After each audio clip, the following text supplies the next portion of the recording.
अध्याय 12 उदाहरण नंबर 3। एक वृत्त की त्रिज्या 5 सेंटीमीटर है तो केंद्र से 3 सेंटीमीटर की दूरी पर स्थित जीवा की लंबाई ज्ञात कीजिए। इस उदाहरण पर आधारित यहाँ पे चित्र दिया हुआ है।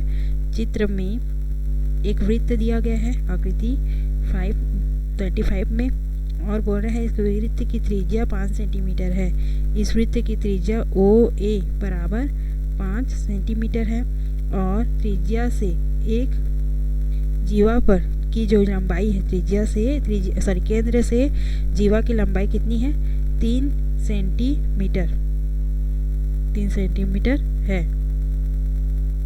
ठीक है, तो केंद्र से 3 सेंटीमीटर की दूरी पर स्थित जीवा की लंबाई ज्ञात कीजिए। अच्छा, 3 किलोमीटर स्थित है जो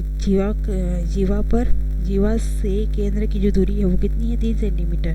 तो हमें उस जीवा की लंबाई ज्ञात करना है। ठीक है, तो त्रिभुज OAC यहाँ पे एक त्रिभुज बन गया है। केंद्र O और A और C वो पॉइंट है जहाँ पे जीवा और केंद्र मिल रहे हैं, वो वाला पॉइंट है।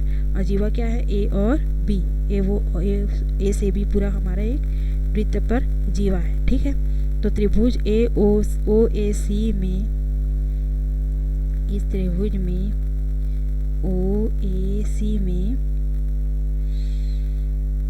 OA बराबर 5 सेंटीमीटर दिया है, OC बराबर 3 सेंटीमीटर दिया है। तो हमें OC चाहिए, O से लेकर C तक की दूरी चाहिए। पाइथागोरस प्रमेय से हम दो कर्ण और लंब की लंबाई दी हुई है, आधार का हम निकाल सकते हैं, आधार का मान निकाल सकते हैं। कहाँ से? पाइथागोरस प्रमेय से। पाइथागोरस प्रमेय बराबर कर्ण का वर्ग बराबर लंब का वर्ग धन आधार का वर्ग होता है। तो कर्ण का वर्ग दिया हुआ है OA का square is equal to OC का स्क्वायर प्लस AC का स्क्वायर। सबका मान पता है। OA का मान रख देते हैं 5, OC का मान रख देते हैं 3 और AC का मान हमें चाहिए A से लेकर C तक की कितनी दूरी है वो निकालना है। ठीक है, तो 5 का वर्ग 5 5 6 25 3 3 9। तो AC square is equal to 25 minus 9। 25 में 9 घटाने पे कितना मिलेगा 16। AC square is equal to 16। AC is equal to √16। AC is equal to 4। AC का मान कितना आ गया A से लेकर C 4 सेंटीमीटर। अब हमें पता है AB इज इक्वल टू, जिसको निकालना है जीवा की लंबाई है ना, AB is equal to AC plus CB। A से लेकर C तक की दूरी और C से लेकर B तक की दूरी, टोटल हमारी A से लेकर B तक की दूरी होगी, पूरा जीवा की दूरी है ना। या इस तरह से भी लिख सकते हैं, या लिख सकते हैं कि AB is equal to 2 into AC का जस्ट दुगना भी लिख सकते हैं, है ना, क्योंकि हमें पता है AC और CB आपस में बराबर होंगे। केंद्र से लंब डाला गया है जीवा पर, तो वो लंब क्या किया है, पूरी जीवा को दो बराबर भागों में विभाजित करता है ना। तो AC की जितनी लंबाई होगी उतना ही हमारा CB का भी मान होगा। ठीक है, तो AC plus AC is equal to 2AC है ना। अब हमें AC का मान पता है 2 इंटू 4। AC का मान कितना है 4, 2 दूनी 4 दूनी 8 सेंटीमीटर। तो जीवा की लंबाई कितनी होगी 8 सेंटीमीटर होगी। ठीक है, अतः जीवा AB is equal to 2 into AC is equal to 8 centimetre होगा। उदाहरण 4 दिया हुआ है।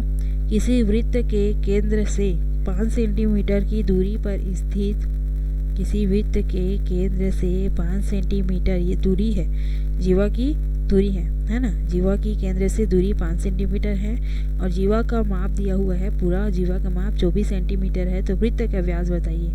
इस वृत्त का व्यास बताना है हमें।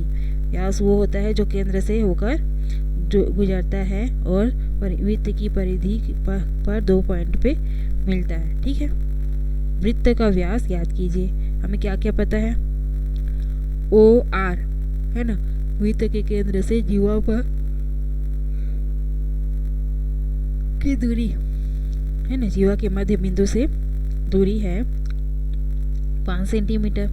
जीवा दिया हुआ है पूरा PQ इज इक्वल टू 24। अब हमें PR निकालना है ना। पी आर इसका हाफ निकालना है जीवा का, तो P R is equal to half of P Q. P Q का आधा है पी आर, इस वजह से P R is equal to हम लिख सकते हैं कि half of P Q. P R is equal to half of P Q means 24 4।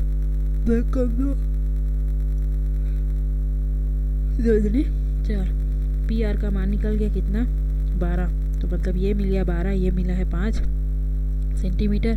तो पाइथागोरस प्रमेय लगा करके यहाँ पर हम ओ पी का मान निकाल सकते हैं। त्रिभुज P Q P O R से, त्रिभुज पी ओ आर में या फिर पी ओ पी आर में पाइथागोरस प्रमेय लगाने पर हमें ओ पी का वर्ग मतलब कर्ण का वर्ग धन लंब का वर्ग ओ आर का वर्ग प्लस पी आर का वर्ग आधार का वर्ग है ना। तो पी आर का मान निकला 12 और ओ आर का मान पता है 5, 12 का वर्ग और धन 5 का वर्ग। 12 में 144, 5 5 6 25 144, 25 जोड़ने पे कितना मिला 169। O P square is equal to 169। तो O P is equal to क्या होगा रूट ओवर 169। रूट ओवर 169 का वैल्यू होता है 13।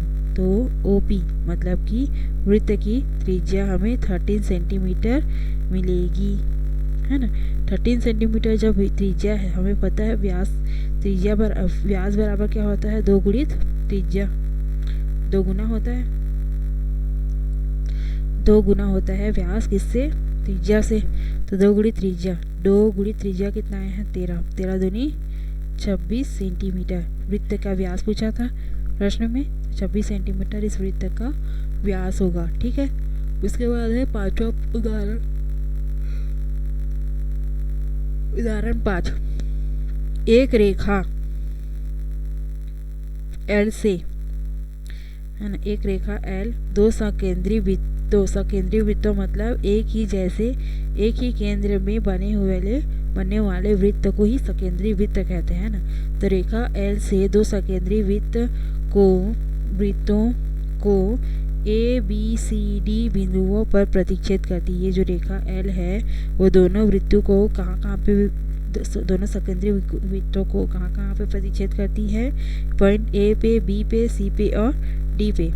देखिए आकृति 27 से, यदि AD A से लेकर D 18 सेंटीमीटर है, मतलब ये बड़ी वाली वृत्त का जीवा 18 सेंटीमीटर है और BC 8 सेंटीमीटर है। B और C मतलब छोटी वाली वृत्त की जीवा है BC 8 सेंटीमीटर हो। AB का मान ज्ञात कीजिए। ये वाला दूरी ज्ञात करना है ना। पहले वाले वृत्त से, छोटे वाले वृत्त से दूसरे वाले वृत्त की दूरी ज्ञात करना है हमें। और वृत्तों का केंद्र O है, वृत्तों का केंद्र O है, ये दिया हुआ है। दोनों का केंद्र एक ही है O। केंद्र O से रेखा L पर लंब डालिए, लंब OM खींचिए। केंद्र O से इस रेखा L पर लंब डालना है हमें OM, O से लेकर ये बिंदु M है ना। देखिए आकृति 28, OM लंब है BC पर। आकृति 28 को देखने पे हमें पता चलेगा कि OM लंब है किस पर, BC पर। अब लंब है तो 2 बराबर भागों में बांट देगा है ना। इस जीवा को जब लंब डाला जाता है तो जीवा 2 बराबर भागों में बढ़ जाता है। BM बराबर हो जाएगा MC के, ये हो गया पहला समीकरण। ठीक है, BM plus MC is equal to BC है। BC टोटल है लेकिन दोनों मिला करके 2 भाग में बढ़ गया, तो BM प्लस MC लिखा जा सकता है। ठीक है, अब BM और MC एक दूसरे के बराबर है, तो BM और प्लस MC की जगह हम क्या लिखा जा सकते हैं, BM लिखा जा सकता है। BM plus BM is equal to 8 दिया हुआ है ना। BC का वैल्यू कितना दिया हुआ है, पूरे यहाँ से लेकर यहाँ तक छोटी वृत्त की जीवा दिया हुआ है 8 centimetre. 2BM is equal to 8 centimetre, तो BM is equal to 4 centimetre. यहाँ से लेकर यहाँ तक की दूरी मिला हमको 4 सेंटीमीटर। इसी प्रकार से OM लंब है AD पर, ओ एम बी एम पर भी बी सी पर लंब था और ओ एम ए डी पर भी लंब है, बड़े वृत्त की जीवा पर भी लंब है। अगर लंब है तो ए एम बराबर होगा एम डी के होगा। किसी मतलब वृत्त के केंद्र से जीवा पर डालते हैं लंब, तो वो लंब क्या करता है, वृत्त की जीवा को बराबर भाग में विभाजित कर देती है। जीवा थी ए डी, अब उसको बराबर भागों में बांट दिया, ए एम बराबर हो गया एम डी के, हो गया समीकरण 2। अब हमें पता है कि A D is equal to है A M plus M D. A D is equal to कितना है, A M plus M D है। दोनों को जोड़ करके हम निकाल सकते हैं ए डी, यहाँ से लेकर यहाँ तक की दूरी। अब हमें ये चीज़ पता है कि ए एम और एम डी एक दूसरे के बराबर है, तो ए एम एम डी के जगह में हम ए एम लिख सकते हैं। A M plus A M is equal to A D, 2 बार ए एम मतलब 2 A M is equal to A D. A D का मान पता है 18 सेंटीमीटर। प्रश्न में दिया है कि बड़ी वाली वृत्त की जो जीवा है वो 18 सेंटीमीटर है, तो 2 A M is equal to 18, अतः A M is equal to कितना आ जाएगा, 9 सेंटीमीटर आएगा। यहाँ से लेकर यहाँ तक की दूरी पता चल गई, यहाँ से लेकर यहाँ तक की दूरी पता चल गई, मतलब ए से लेकर एम तक की दूरी पता चल गई और बी से लेकर एम तक की दूरी पता चल गई। तो हम ए से लेकर बी तक की दूरी निकाल सकते हैं। A M minus B M करेंगे तो ए बी निकल जाएगा, ए बी निकालना है ना, is equal to A M minus B M. A M कितना आया 9, बी एम कितना आया था 4, इज इक्वल टू 5 सेंटीमीटर। ये तो लाना था ए बी की दूरी, ठीक है।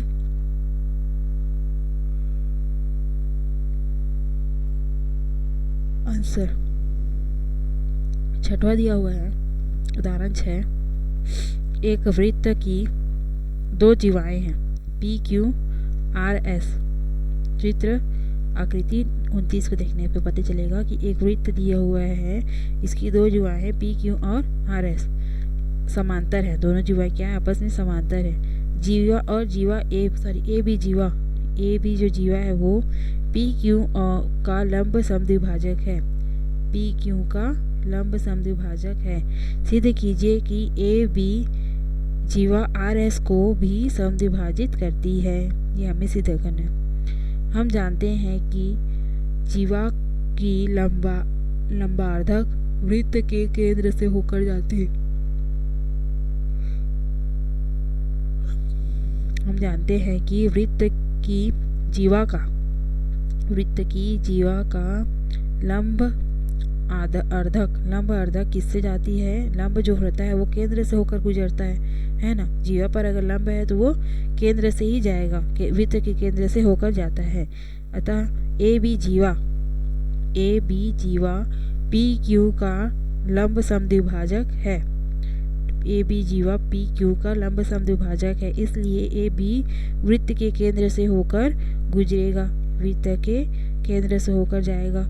ए बी लंब है पी क्यू पर और पी क्यू क्या है, समांतर है आर एस के, अतः ए बी लंब होगा आर एस पर, अतः ए बी लंब होगा आर एस पर। ए बी जीवा आर एस को भी समद्विभाजित करती है, यह हमें सिद्ध करना है। अतः ए बी लंब है आर एस पर और ए बी वृत्त के केंद्र से होकर जाता है, इसलिए ए बी जीवा आर एस को भी लंब समद्विभाजक होगा। ए बी जीवा आर एस का भी लंब समद्विभाजक होगा, अतः ए बी जीवा आर एस को भी समद्विभाजित करेगा। यही सिद्ध करना था, ठीक है। करके देखें। 5 सेंटीमीटर 5x त्रिज्या वाले वृत्त के केंद्र से 6x सेंटीमीटर 6x लंबाई की जीवा पर डाले गए लंब की लंबाई ज्ञात कीजिए।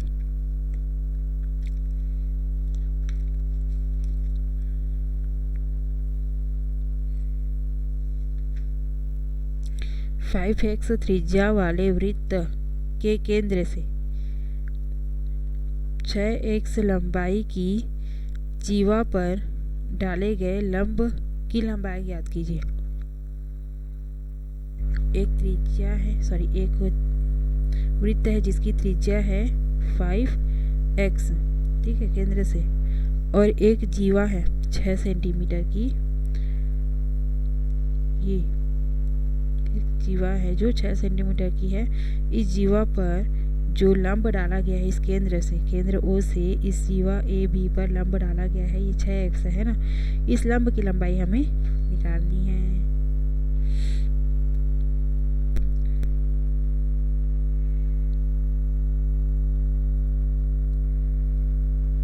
फाइव एक्स क्या हो गया त्रिज्या, और 6x क्या है इस जीवा की लंबाई है। ठीक है, तो केंद्र से लंब डाला गया है इस जीवा पर, और इस जीवा की लंबाई क्या है AB इज इक्वल टू है 6x, लंब डाला गया है M पर, है ना। तो AM plus MB is equal to है 6x, है ना। टोटल कितना है, अब हमें पता है कि AM और BMB दोनों आपस में बराबर है, मतलब 2AM लिखा जा सकता है इज इक्वल टू 6x। तो AM की मान क्या मिल जाएगा, या फिर MB की मान मिल जाएगा हमें, या फिर 2MB लिख सकते हैं क्योंकि हमें ये वाला भुजा चाहिए 2MB, चूँकि AM बराबर है MB के, क्योंकि ये केंद्र से लंब डाला गया है जीवा पर, और जब लंब डाला जाता है तो दोनों जीवा क्या होते हैं, दोनों भाग उसके बराबर भागों में बढ़ जाते हैं, इस वजह से। तो MB इज इक्वल टू क्या आ गया 6x अपॉन 2, 2 1 जा 2, 2 2 2 3 जा 6, 3x। MB is equal to 3x, यह MB का मान आ गया 3x। OB का मान हमें पता है, तो OM का मान निकाल सकते हैं कहाँ से, पाइथागोरस प्रमेय से। पाइथागोरस प्रमेय इज इक्वल टू क्या हो जाएगा, कर्ण का वर्ग बराबर लंब का वर्ग OM का स्क्वायर प्लस आधार का वर्ग MB का स्क्वायर, OB का स्क्वायर, OB क्या है 5x square is equal to OM square plus MB क्या है 3x स्क्वायर। ठीक है, 5 5 6 25,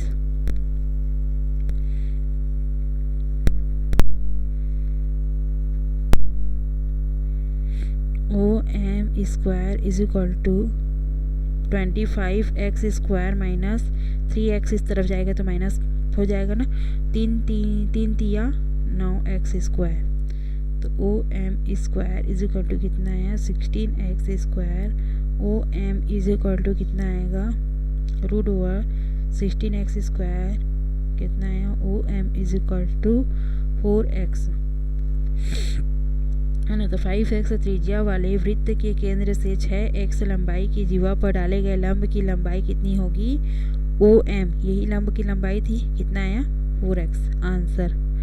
इस प्रकार से दिए गए निर्देशों के अनुसार हमने चित्र बनाया, चित्र से हमने केंद्र से जीवा पर डाले गए लंब की लंबाई याद की।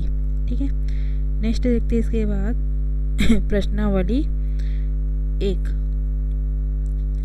प्रश्नावली 1 दिया हुआ है दिए गए अभी तक हमने जो जो उदाहरण पढ़ा उस पे आधारित प्रश्नावली पर कुछ क्वेश्चन दिए हुए हैं। टोटल कितने क्वेश्चन हैं 6 क्वेश्चन है ना। नेक्स्ट प्रश्नावली को हम नेक्स्ट वीडियो से स्टार्ट करेंगे। अगर कोई भी डाउट हो तो आप कमेंट बॉक्स में पूछ सकते हैं।